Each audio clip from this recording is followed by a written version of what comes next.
Hi there, I'm Michelle, and welcome back to the Canadian History, a Chronology channel. I'm just tickled pink that you made it back. Today's episode, number 4, is about the group of First Nations people generally referred to as the Peoples of the Plains. Not to be disrespectful, but most people think of these people when they think of Native peoples. The Dances with Wolves people of Hollywood fame. Sad, because there are certainly more First Nations people than just those of the Plains. Anyways, moving on. Unfortunately, the peak of the period of the Plains people was short-lived. Their fame and ferocity was made possible as a result of two main items brought by the Europeans: the horse and the rifle. The horse was the most important trade item. It was first acquired from the Spaniards in the south and arrived in Canada in the mid-1700s. This beautiful creature gave the Plains people greater freedom, greater speed, and greater mobility. It also allowed them to expand the range of their hunts and of their wars. Sadly, the brilliant but brief rise of these Plains peoples lasted just over 100 years.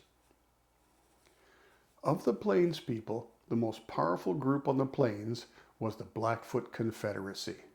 The Blackfoot Confederacy waged wars against the Plains Cree and Assiniboine in the north and east, and against the Sioux and Crow to the south. But war was not all they did. The people of the Plains were hunters. Their homes were teepees, easy to put up and take down, and provided for greater mobility. And the main component of their way of life and diet was the buffalo, or more correctly, the bison. It's important to note that they are different animals. A buffalo is native to Africa and Asia, while the bison is native to North America and Europe. The Plains people used mostly every part of the bison. It provided meat, robes, glues, sinew, and bowstrings. The hides covered their teepees and were used to make blankets, moccasins, and bull boats for crossing streams and small rivers. The bison dung was used to fuel their homes, the ribs for sled runners, the bladders as water bags, the tails as fly swatters, and the hollowed out horns were used as drinking cups. In the early days of the Plains people, there were an estimated 25 million bison roaming the plains in vast herds.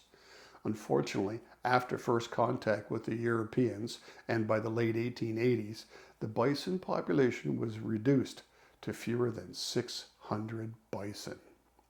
This massive slaughter of the bison was orchestrated by the European descendants in the 1800s, killing many hundreds per day. This near extinction was approved by the then government as a way of crippling the Plains people. And it did. Well, that's about it for my condensed history of the people of the Plains. And remember, at any time, feel free to leave comments or questions below, and I'll do my best to respond to them all. And please, be a true Canadian and be polite.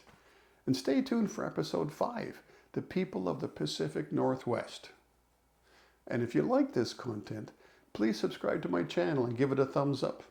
And hit the bell if you'd like to be notified of any new content. Thanks everyone, and have a great day.